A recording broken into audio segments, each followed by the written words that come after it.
Let me preface this by saying my father died of cancer about a year and a half ago. Miss him every day.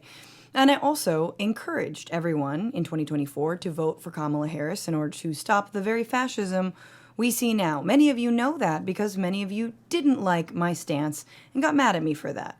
But let me just say that the reverence and the solemnity with which we are supposed to treat the news of Joe Biden's cancer diagnosis, I find actually offensive. Setting aside the fact that he's an 82-year-old man and a prostate cancer diagnosis for a man of that age is very common, even setting aside the fact that he'll get the best care in this country, while ordinary people who are dealing with cancer lose their life savings because Democratic centrists like Joe Biden never fought for universal health care in the richest country on earth. This man's legacy is not good. And just because he is sick does not mean we whitewash it. But that's what the media and a lot of party hacks want to do because it makes you feel better, because you don't have to be critical of the guy who was supposed to lead us out of fascism, but actually handed us right back to Donald Trump. This is a man whose legacy is selfishness and genocide and party loyalty at all costs, even at the loss of democracy. Biden's entire premise for his presidency was to stop fascism, and instead he and the Democratic Party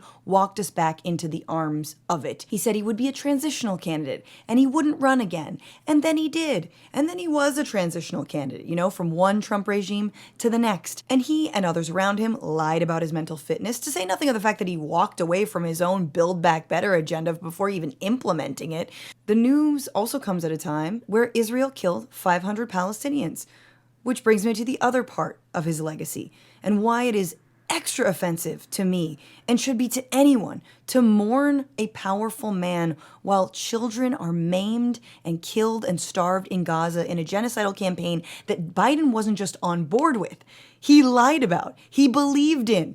And yes, Trump's continued it, but Trump's been in office 5 months. This has been going on for 18. And now we know behind the scenes, no, he was not working tirelessly for a ceasefire. And his tone-deaf Zionism is in part the reason the Democrats lost. So no, I'm not relishing in anyone's diagnosis.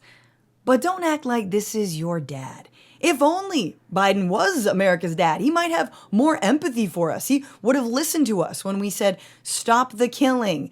Don't run again. Fulfill your promises. Look, when you can't critique your leaders, you become as toxic as the MAGA cult. I wish people could understand that. If we're ever to build a big tent, let's be honest with ourselves and stop laundering this man's legacy just because we think we should. It's so disingenuous. You know how I know it's disingenuous? Because Republicans are doing it. And they don't wish Biden and his family the best. Even Piers Morgan, who every single time I was on the panel would ask me, isn't it a disservice that Biden's clearly losing his mind? Isn't this disgusting? And he constantly told me that he was losing his mind. And now that he's got a cancer diagnosis, oh, how dare you say anything bad about him? Many people are sick in this country. Many die because this country has failed them. And this country has failed the world. We need to do better if we're ever to get out of this. And part of doing better is being real honest about where we went wrong.